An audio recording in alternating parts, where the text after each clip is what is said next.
Bonjour, Anne Le Gall, Calvados Attractivité, je suis en charge du nautisme et je suis pilote du plan nautique départemental.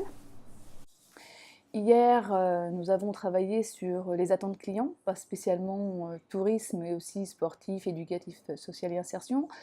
L'idée, c'était de montrer un petit peu la richesse des clients, des structures, et de les faire travailler sur la corrélation entre les attentes clients et leurs offres, puisqu'on s'aperçoit qu'il y a une multitude d'offres, mais qu'en fin de compte, elles ne sont pas toujours très bien promues, très bien présentées, et on montre la complexité et la richesse des offres. Donc à un moment donné, c'est se caler entre ce qu'attend le client, ce que proposent les clubs, et comment on peut mieux les promouvoir et mieux les travailler ensemble, quoi.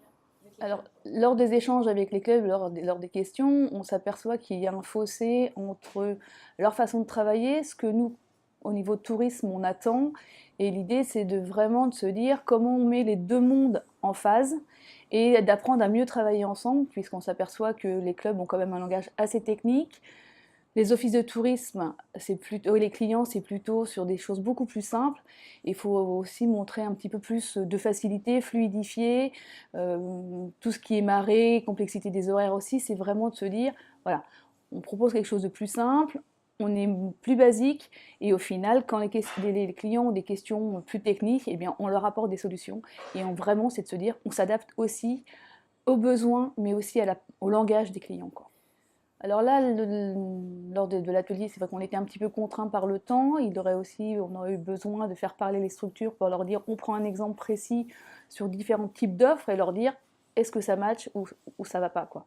Et c'est se dire quelles sont les solutions que chacun peut apporter pour, je dirais, s'entraider aussi et de se dire quelles sont les bonnes pratiques ou les mauvaises pratiques en termes de communication et de commercialisation des offres. Parce qu'il faut penser aussi, justement, il y a plein d'offres, mais est-ce qu'elles sont vraiment bien vers les cibles et comment on peut mieux les travailler et mieux les vendre, quoi. Là, c'est aussi, je dirais, prendre conscience de la richesse, des manques, et aussi de se dire, bah, maintenant, il va falloir prendre le temps pour travailler et de s'aider. Là, ce matin, moi, j'ai un club de Carteret qui est venu me voir pour me dire est-ce que c'est utile de prendre une adhésion dans un office parce que moi, je voudrais travailler sur l'intersaison avec les scolaires. Je lui dis non, l'office de tourisme, justement, ça va être la partie touristique, c'est pas eux qui vont t'aider à vendre tes scolaires en intersaison.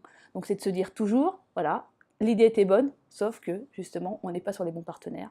Il faut travailler différemment. Et c'est toujours se dire qui est le client, quelle est mon offre, et de se dire voilà, quels sont les différents biais, quels sont les créneaux et les bonnes personnes à contacter. D'accord. Et est-ce que Calvados Attractivité attend certaines choses précises des clubs de voile? Oui, mais nos besoins, ils sont sur toutes les disciplines.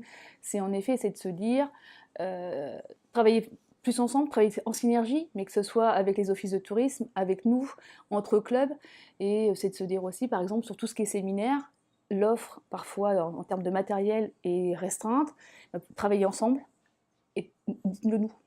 Et c'est de se dire, soyez aussi adaptables, c'est-à-dire que quand vous avez un groupe qui a besoin de quelque chose de plus précis, essayez de travailler ensemble ou de travailler avec vos offices ou partenaires pour essayer de vraiment répondre véritablement à la demande. Quand on fait du tourisme séminaire, au team building ou autre, il faut vraiment avoir des salles de réunion, il faut apporter du service. Si on n'est pas capable d'apporter ça, c'est pas la peine de s'y engouffrer, quoi. Donc c'est vraiment se dire, qu'est-ce qu'on est en mesure de proposer, quelles sont les attentes clients, il faut vraiment qu'il y ait une corrélation, et là on sera bien meilleur, et après on sera meilleur aussi pour les vendre.